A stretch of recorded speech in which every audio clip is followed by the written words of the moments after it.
자, 이낙연 캠프에서 작성한 문건 하나가 논란이 되고 있습니다. 이 문건에는 일부 진보 진영 유튜버들이 이낙연 후보를 조직적으로 비난하고 이재명 후보에 대해서는 우호적인 방송을 했다, 이런 내용과 함께 경기도가 수억 원의 예산을 집행했다는 내용까지 적시됐다고 하는데요. 여기에 적시되어 있는 유튜버들이 입장을 내놨습니다. 반발하는 입장인데요. 바로 그 주인공 가운데 한 분입니다. 김용민 TV를 운영하고 있는 김용민 평화나무 이사장을 스튜디오에 직접 모셨습니다. 어서 오세요. 네, 안녕하십니까. 네, 인터뷰에 들어가기 전에 저희가 이 아이템을 준비를 하면서 이낙연 캠프 쪽에도 섭외를 넣었는데 이낙연 캠프 측에서는 인터뷰 요청을 거절했다는 소식 함께 전해드리면서 인터뷰를 시작을 하도록 하겠습니다. 그러니까 간단히 이야기하면 이 문건은 블랙리스트다, 이렇게 보시는 거죠? 네, 그렇습니다. 어떤 점에서 그렇게 보시는 거예요? 이 문건 총 8페이지입니다. 이 문건은 이낙연 후보에게 비판적인 매체는 물론이고 주관적 판단 없이 이낙연 후보 본인과 주변의 여러 의혹을 검증하려는 매체까지 총망라되어 있습니다. 네. 이 매체들이 이낙연 후보를 비방한다고 규정하고 있는데요. 자, 블랙리스트를 사전에서 찾아봤습니다. 특별히 주의하고 감시할 필요가 있는 인물의 명단이라고 되어 있는데요. 블랙리스트에는 이낙연 후보 비방을 주도하고 있는 유튜브 방송 실태, 이런 제목이 붙었어요. 네. 총 7군데 유튜브를 직접 검명하는데요. 네.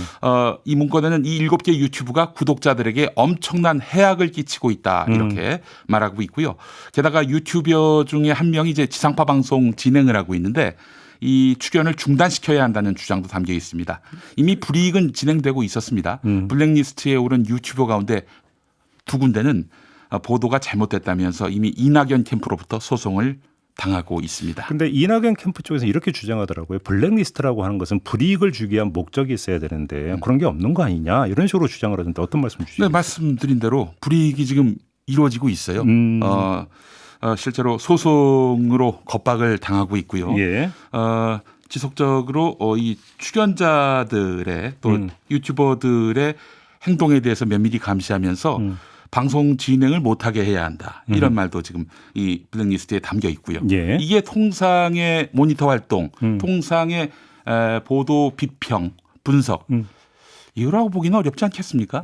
지금 이제 모니터 활동한 게 이낙연 캠프 쪽에서 이제 뭔가 이 모니터 차원에서 작성한 문건이다, 이런 주장을 했는데 그거에 대신 반박이신 거죠? 네, 전혀 동의할 수가 없습니다. 예. 알겠습니다. 그러면 그러니까 이 문건에는 이 유튜버들이 제기한 노무현 탄핵 찬성 표결, 네. 최성해 전 동양대 총장과의 커넥션, 삼부토건 문제 등이 근거 없는 의혹 제기다, 이렇게 네. 이제 규정을 하면서 적시되어 있는데 어떤 말씀 주시겠습니까? 근거가 있습니다. 네. 하나하나 좀 설명을 드리자면은 이낙연 후보는 최근에 2004년 노무현 대통령 탄핵 표결 때 반대했다고 했죠.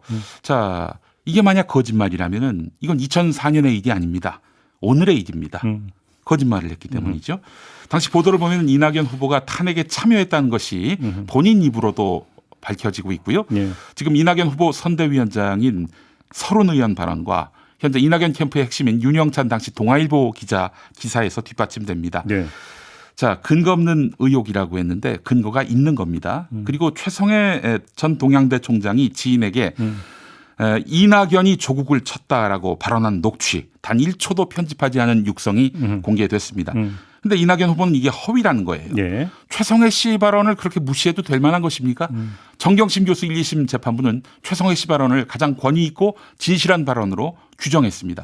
그런데 어떻게 된 것이 이낙연 씨 검증 과정에서는 최성해 씨 육성이 허언 취급되고 있습니다. 참고로 이와 관련해서 이낙연 후보 쪽이 이낙연이 조국을 쳤다는 최성해 총장 육성 보도를 더 이상 노출시키지 말라고 가처분 신청을 냈는데 가처분인데 이낙연 후보가 졌습니다. 소송 비용까지 몽땅 이낙연 후보 쪽이 물게 된 걸로 알고 있는데 네. 이낙연 후보 쪽은 판사로부터 언론인 출신이면서 왜 언론중재위원회로 가지 않느냐라는 핀잔성 지적도 들었습니다.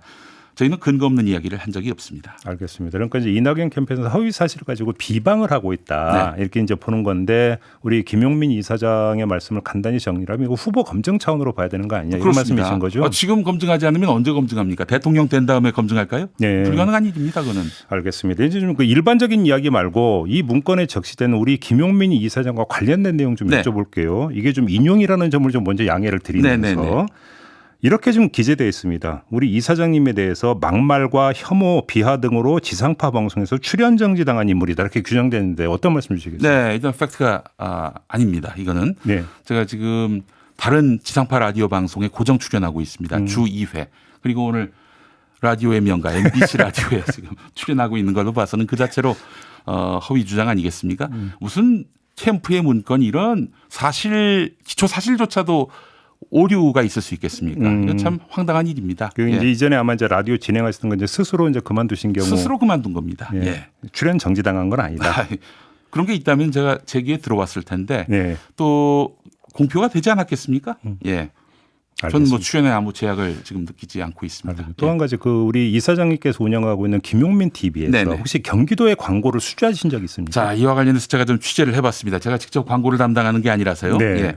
자, 이 블랙리스트 문건을 보면 2021년 6월까지 유튜버들에게 2년 6개월 동안 13억이 넘는 홍보비가 지출됐다고 말하고 있는데 방송 듣는 분들 중에는 이 블랙리스트에 오른 매체들이 이 돈을 싹 쓸어갔을 것이다 이렇게 상상하시는 분들이 있을 거예요. 일단 제가 검명된 부분만 설명하겠습니다. 네. 경기도 홍보 프로그램인 경기 호황쇼라고 있습니다. 네. 여기 제가 출연해서 거액의 출연료를 받았다는 주장이 이 문건에 담겨 있는데 경기 호황쇼라는 프로그램은 2019년 2월부터 시작해서 182회 진행됐습니다. 많이 진행돼요. 그런데 네. 제가 이 프로그램에서 182회 중에 4번 출연했습니다. 그리고 출연료는 종편 1회 출연료보다 못합니다. 아 그런가요? 자, 네. 4번 출연해서 받은 출연료 총액입니다. 예. 4번 출연해서 받은 출연료 총액은 50만 원에서 100만 원 사이입니다. 총액이? 총액이요. 저보다 더 많이 출연한 사람 또 더 많이 출연료 받아간 사람은 부지기수라고도 들었어요. 4번 출연해서 100만 원이 안 되는 액수 이걸 거액이라고 말한다면 제가 할 말이 없겠습니다. 자, 그리고 경기 호황쇼에 최근 출연한 시점은 작년 9월입니다. 네. 광고비 얘기하겠습니다. 광고비 부분과 관련해서 짧게 언급하자면은 저 김용민 TV하고 제가 운영하는 김용민 TV하고 경기도 사이에 광고 계약은 없었습니다. 어떻게 된 거냐? 경기도가 모 팟캐스트 포털 업체와 광고 계약을 맺습니다. 팟캐스트 플랫폼 업체. 네, 그렇습니다. 예. 예. 이 포털 업체는 팟캐스트 다운로드 순위 최상위권 방송에 이 광고를 분배했습니다. 아하. 그러니까 제 방송도 상위권이어서 광고가 집행된 걸로 알고 있는데 어제 광고 담당하시는 분께 팟캐스트 포털을 통해 들어온 경기도 광고가 나의 전체 광고 수입 총액에 비해서 몇 퍼센트가 되는지 물어봤어요. 1.76%였습니다. 2019년 이래 다 합쳐서 1.76%. 그러니까 2019년 이후 지금까지 100만 원의 광고 수입을 얻었다면 경기도로부터 받은 것이 17,600원이라는 얘기입니다. 네. 제 경우가 그러한데 블랙리스트에 오른 유튜버들 중에는 경기도로부터 광고를 받은 사실이 전혀 없는 분들이 대부분이고요.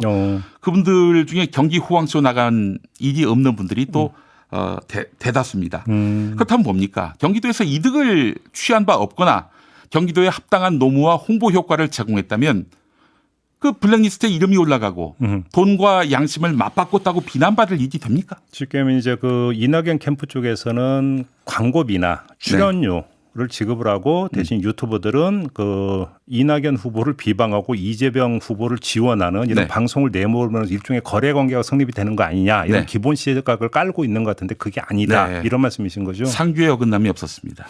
예. 그래요? 특혜도 없었습니다. 우리 이사장님께서 혹시 이재명 후보를 지지하는 어떤 발언을 그 유튜브나 이런 데서 공개적으로 하신 바가 있습니까? 예, 있습니다. 그러나 선거철이면 길거리 다니는 개도 물고 다닌다는 캠프 임명장 저한테는 없습니다.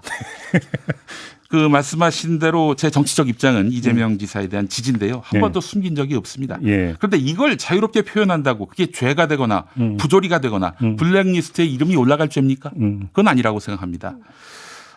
제가 고작 100만 원도 안 되는 출연료를 받았다고 또 운영하는 매체가 간접적으로 들어온 경기도 광고 수익의 1.76% 때문에 양심을 맞바꾸는 사람이란 말인가. 네. 블랙리스트 문건을 받아들고 이런 단식을 했습니다. 근데 우리가 여기서 좀 정리할 게 이 문건을 작성해서 대외적으로 배포하면서 보도자료 뿌리고 이런 건 아니었죠. 네네네. 이낙연 캠프에서. 그러면 이 문건을 작성한 이유, 의도가 뭐라고 파악을 하세요? 이건 뭐 틀림없이 그 자신에 대해서 불편한 이런 비판을 하고 검증을 하는 매체에 대한 입막음이라고 볼 수밖에 없습니다. 입막음이다. 예. 2017년 8월 21일 국회 예결위에서 어떤 분이 하신 말씀입니다. 예. 언론인의 생각 때문에 차별할 수 있다는 것은 상상할 수 없는 일이다. 독일 법원의 법에 관한 격언에 생각은 법으로도 다스릴 수 없다라고 하는 것이 있다. 이거 누가 한 말일까요? 이낙연 당시 총리가 MBC 블랙리스트 사태를 두고 한 말입니다. 예, 그래요. 그대로 돌려드리고 싶습니다. 알겠습니다. 아무튼 그 이제 공동 입장문은 나왔고 네. 혹시 추가 대응을 할 계획이세요? 정말 추가 대응하는 상황까지 가지 않기를 바랍니다. 예. 블랙리스트는 절대 안 된다는 정상성을 회복하지 않고는 예. 뭐 대충 뭉치려 한다든지 이렇게 나온다면 그때는 밝힐 수 없는 수단을 가동할 수밖에 없습니다. 밝힐 수 없는 수단이라면 어떤 걸 뜻하는 건가요? 뭐 그건 밝히긴 좀 어려운데 저희가 취재한 게 많습니다. 7개 유튜브가 함께 예. 합동 취재단을 구성해서 이낙연 씨를 둘러싼 의혹에 대한 심층 취재와 분석으로 대응할 것이다 이렇게 말씀을 드리겠습니다. 그래요? 분명히 전제하겠습니다. 우리는 이낙연 씨 측이 만든 블랙리스트의 피해자입니다. 피해자다. 네. 혹시 그 물밑에서 좀 대화는 오간 적 없습니까? 이 문제와 관련해서 이낙연 캠프 쪽 인사하고? 그렇지는 않았습니다. 전혀? 저희는 그 문건을 어떻게 알게 됐냐면 미디어오늘 기자가 취재하는 과정에서 예. 문건을 보여줬고 예. 그 어떤 입장이냐라는 어떤 질문을 받아서 그때서야 이 실체를 알게 됐습니다. 이게 이제 그 문건이 공개된 게 이제 며칠 됐잖아요. 네네. 그 사이에서 이낙연 캠프에서 이건 이런 것이다라는 설명도 없었고 뭐 그러니까 그다음에 이런 입체 과정이 없었다라는 겁니까? 그 다른 언론 취재를 보니까 이 뭐 내부에 대해서 조사해야 되는 것 아니냐는 이제 기자의 질문이 있었더니 조사를 왜 하냐면서 발끈했다고 합니다. 오히려 일상의 업무라는 표현도 썼어요. 아니 이런 일상의 업무도 있습니까? 선거 캠프에서? 이거는 정말 놀라운 일입니다. 비판 알겠습니다. 언론 대응 차원에서 만든 문건 1페이지 보면은 이낙연 비방 반대는 몇 건이다. 이낙연 지지 용어는 몇 건이다. 이런 식의 그 내용이 담겨 알겠어요. 있었습니다. 예. 시간이 다 돼서 마무리를 해야 될 것 같습니다. 하신 말씀이 참 많은 것 같은데 시간이 시간 됐네요. 고맙습니다. 예. 지금까지 김용민 평화나무 이사장이었습니다.